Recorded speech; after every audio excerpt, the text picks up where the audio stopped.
नमस्कार दोस्तों, आपका स्वागत है जीएसटी डेफ्ट के एक नए एपिसोड में। हम लेकर आए हैं एक और इंपॉर्टेंट और इंफॉर्मेटिव वीडियो जीएसटी एक्ट की सीरीज में। आज हम डिस्कस करने वाले हैं रिवर्स चार्ज मैकेनिज्म आरसीएम। तो आइए बिना किसी देरी के शुरू करते हैं। दोस्तों, जब भी कोई सप्लायर किसी बायर को गुड्स या सर्विसेज बेचता है तो नॉर्मल तरीके से जीएसटी सप्लायर ही गवर्नमेंट को पे करता है। ये एक फॉरवर्ड चार्ज मैकेनिज्म होता है। लेकिन कुछ खास केसेस में बायर को खुद जीएसटी गवर्नमेंट को पे करना पड़ता है। इसे ही रिवर्स चार्ज मैकेनिज्म आरसीएम कहा जाता है। एग्जाम्पल सर्विसेज जहां आरसीएम लगता है: गुड्स ट्रांसपोर्ट एजेंसी, जीटीए की सर्विसेज, एडवोकेट्स या लीगल सर्विसेज, आर्बिट्रल ट्राइब्यूनल की सर्विसेज, स्पॉन्सरशिप सर्विसेज और गवर्नमेंट या लोकल अथॉरिटीज की कुछ सर्विसेज एटसेट्रा। अब आगे बढ़ते हैं और देखेंगे कि किस सेक्शन के अंडर आरसीएम लागू होता है। दोस्तों, जीएसटी एक्ट के सेक्शन 9(3) के अंडर गवर्नमेंट ने कुछ स्पेसिफिक सर्विसेज डिफाइन की है जहां बायर या रिसिपिएंट जीएसटी पे करेगा, ना कि सप्लायर। गवर्नमेंट ने नोटिफिकेशन 13/2017 के थ्रू ये लिस्ट नोटिफाई की है, जिसमें अलग अलग सर्विसेज बताई गई हैं जहां रिवर्स चार्ज मैकेनिज्म अप्लाई होता है। तो आइए अब एक एक करके इन सर्विसेज की डिटेल डिस्कस करते हैं। नंबर 1 पर है GTA, goods transport agency. GTA का मतलब है ऐसे ट्रांसपोर्टर जो कंसाइनमेंट नोट इशू करते हैं और रजिस्टर्ड बिजनेस के लिए गुड्स ट्रांसपोर्ट करते हैं। अगर जीटीए रजिस्टर्ड बिजनेस एंटिटीज को सर्विसेज प्रोवाइड करेगा तो सर्विस रेसिपिएंट खुद जीएसटी पे करेगा। आरसीएम के अंडर रजिस्टर्ड बिजनेस एंटिटी कौन होते हैं? 1. फैक्ट्री मालिक या बिजनेस एंटरप्राइज जो माल बनाता और ट्रांसपोर्ट करवाता है। 2. रजिस्टर्ड सोसाइटी या कोऑपरेटिव सोसाइटी जो सामान मंगवाती है। 3. पार्टनरशिप फर्म या एलएलपी जो अपने बिजनेस के लिए ट्रांसपोर्ट सर्विस लेती है। 4. कोई कंपनी या कॉर्पोरेट एंटरप्राइज जो जीटीए की सेवाएं लेती है। 5. कोई रजिस्टर्ड व्यक्ति जो टैक्स भरता है, जैसे बड़ी दुकानें या व्यापारी। अब हम उन मामलों पर चर्चा करेंगे जिनमें आरसीएम लागू नहीं होगा और जीएसटी में फॉरवर्ड चार्ज जमा होगा, क्योंकि ये एजेंसियां सिर्फ जीएसटी नंबर लेती हैं ताकि सेक्शन 51 में टैक्स डिडक्ट कर सके। पहला, सेंट्रल, स्टेट या यूनियन टेरिटरी की गवर्नमेंट डिपार्टमेंट्स हो। दूसरा, लोकल अथॉरिटी या हो। और तीसरा, गवर्नमेंट एजेंसी।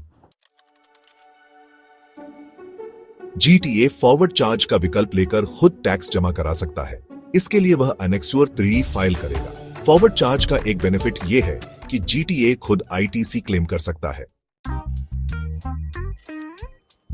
नंबर 2 पर है वकील की सेवाएं। एडवोकेट की लीगल सर्विसेज क्या होती हैं? एडवोकेट या लॉ फर्म जो किसी क्लाइंट को लीगल कंसल्टेंसी, रिप्रेजेंटेशन या ड्राफ्टिंग सर्विसेज देती हैं, उन पर जीएसटी लगेगा। क्या आपने कभी सोचा है कि वकीलों की सेवाओं पर जीएसटी कौन देता है? अगर आप किसी एडवोकेट या लॉ फर्म की सेवा लेते हैं तो आरसीएम यानी रिवर्स चार्ज मैकेनिज्म लागू हो सकता है।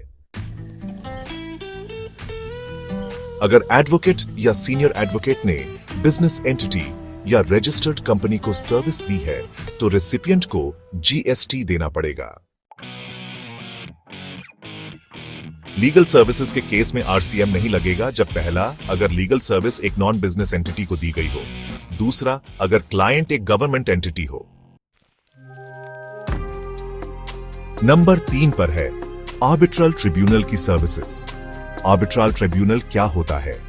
जब भी दो पार्टीज के बीच बिजनेस डिस्प्यूट्स होते हैं तो उन्हें सॉल्व करने के लिए आर्बिट्रल ट्रिब्यूनल का यूज होता है। ये एक ऑल्टरनेटिव डिस्प्यूट रेजोल्यूशन मैकेनिज्म है जो कोर्ट के बाहर केसेस सॉल्व करता है। एग्जाम्पल, दो बिजनेस पार्टनर में पैसों को लेकर झगड़ा हो गया। कोर्ट जाने के बजाय वे आर्बिट्रल ट्रिब्यूनल के पास जाते हैं। किसी कंपनी और उसके सप्लायर के बीच डील को लेकर विवाद हो गया। यह मामला भी आर्बिट्रल ट्रिब्यूनल के जरिए सुलझ सकता है। अगर आर्बिट्रल ट्राइब्यूनल की सर्विस एक बिजनेस एंटिटी को दी जाती है तो रेसिपिएंट को जीएसटी पे करना होगा। मतलब टैक्स ट्रिब्यूनल नहीं देगा, बल्कि जो व्यक्ति या कंपनी ये सेवा ले रही है उसे खुद जीएसटी भरना होगा। एग्जाम्पल 1, अगर कोई बिजनेस आर्बिट्रल ट्रिब्यूनल की सेवाएं लेता है तो बिजनेस को आरसीएम में टैक्स भरना होगा। 2, अगर कोई सरकारी विभाग इस सेवा को लेता है तो विभाग को खुद टैक्स देना होगा। कहां आरसीएम लागू नहीं होगा? Exemptions from GST in case of arbitral tribunal services। कुछ मामलों में आरसीएम लागू नहीं होगा और कोई जीएसटी नहीं लगेगा। 1, अगर सेवा किसी गैर व्यावसायिक व्यक्ति नॉन बिजनेस एंटिटी को दी गई है। 2, अगर सेवा किसी ऐसी बिजनेस एंटिटी को दी गई है जिसका सालाना टर्नओवर 20 लाख रुपए से कम है। मतलब अगर एक छोटा व्यापारी या आम व्यक्ति मध्यस्थता ट्रिब्यूनल से सेवा लेता है तो उस पर कोई जीएसटी नहीं लगेगा। नंबर 4 पर है स्पॉन्सरशिप की सर्विसेज। स्पॉन्सरशिप सेवा क्या होती है? जब कोई कंपनी या व्यक्ति किसी कार्यक्रम, इवेंट, खेल, शो या सोशल एक्टिविटी के लिए फंडिंग या आर्थिक सहायता देता है और बदले में उसका प्रचार किया जाता है तो इसे स्पॉन्सरशिप सर्विस कहते हैं। उदाहरण, आईपीएल टीम का स्पॉन्सर बनना, जैसे टेटा आईपीएल 2024 फिल्म या वेब सीरीज स्पॉन्सर करना, जैसे इस शो को प्रस्तुत किया है XYZ कंपनी ने। कॉन्फ्रेंस या सेमिनार स्पॉन्सर करना, जहां कंपनी का नाम प्रमोट किया जाता है।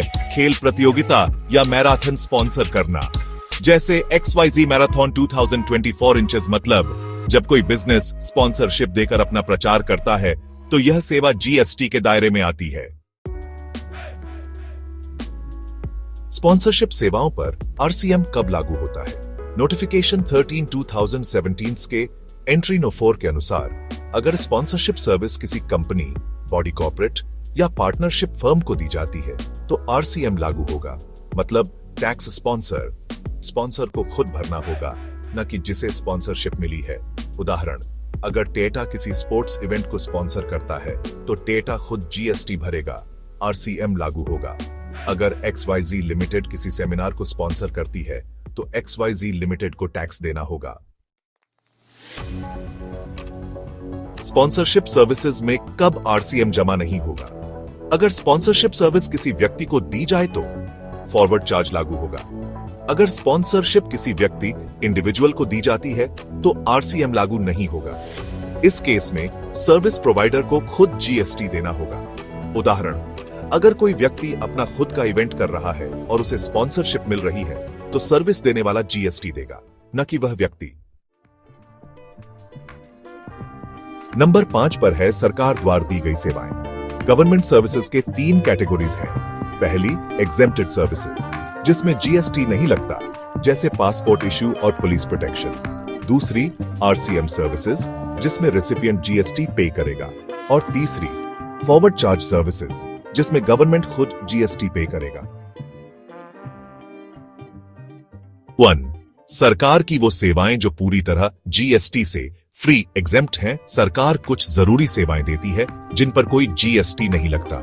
कुछ एग्जेम्प्ट सरकारी सेवाएं, passport, driving licence, voter ID बनवाना, पुलिस प्रोटेक्शन, सरकारी हॉस्पिटल की मेडिकल सर्विसेज, सरकारी स्कूल और कॉलेज की एजुकेशन, नगर निगम की बेसिक सर्विसेज, पानी, सफाई, स्ट्रीट लाइट्स, कचरा कलेक्शन। क्यों फ्री किया गया?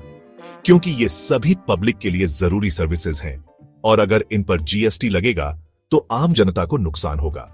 1, सरकार की वो सेवाएं जिन पर जीएसटी सर्विस लेने वाले को देना होगा, आरसीएम, रिवर्स चार्ज लागू होगा। कुछ सरकारी सर्विसेज ऐसी होती हैं जो बिजनेस के लिए दी जाती है। इन पर जीएसटी देना पड़ेगा, लेकिन सरकार नहीं भरेगी, बल्कि सर्विस लेने वाले को खुद भरना होगा।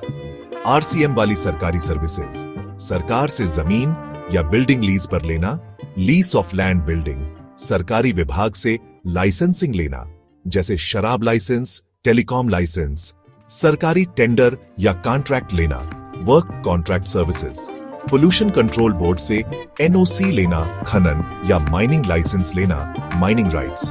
क्यों आरसीएम लागू हुआ?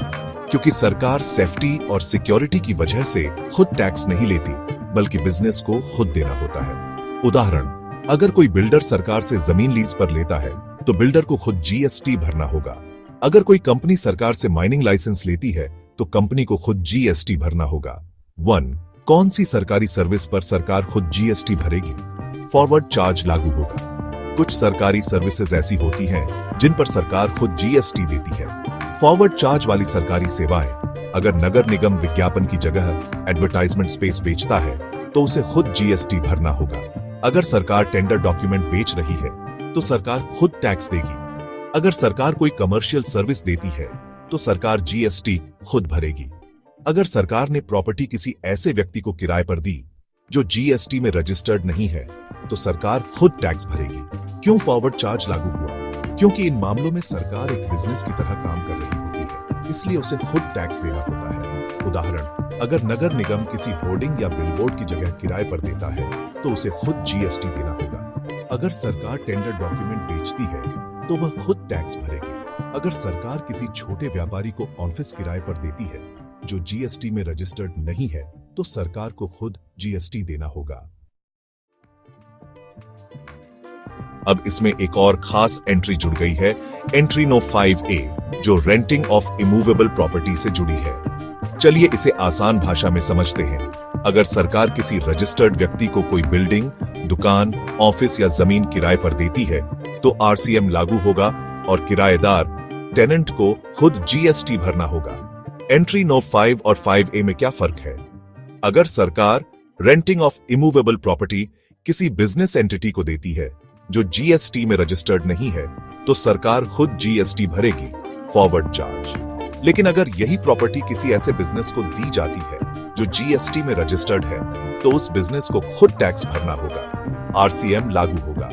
उदाहरण, अगर नगर निगम किसी प्राइवेट कंपनी को ऑफिस किराए पर देता है और वो कंपनी जीएसटी में रजिस्टर्ड है तो कंपनी को खुद जीएसटी भरना होगा। लेकिन अगर वही ऑफिस किसी ऐसे व्यक्ति को किराए पर दिया गया जो रजिस्टर्ड नहीं है तो नगर निगम को खुद जीएसटी भरना होगा। तो दोस्तों, ये था रिवर्स चार्ज मैकेनिज्म पर एक डिटेल्ड डिस्कशन जिसमें हमने एंट्री नंबर 1 से लेकर 5A तक चर्चा की। अगर वीडियो पसंद आई हो तो लाइक करें। अगर आप नए हैं तो सब्सक्राइब करें और बेल आइकॉन दबा दें। आपके सुझाव और सवालों का हम इंतजार कर रहे हैं। कमेंट सेक्शन में लिखना ना भूलें। अगली वीडियो में हम आरसीएम की नेक्स्ट एंट्रीज डिस्कस करेंगे। समय देने के लिए धन्यवाद।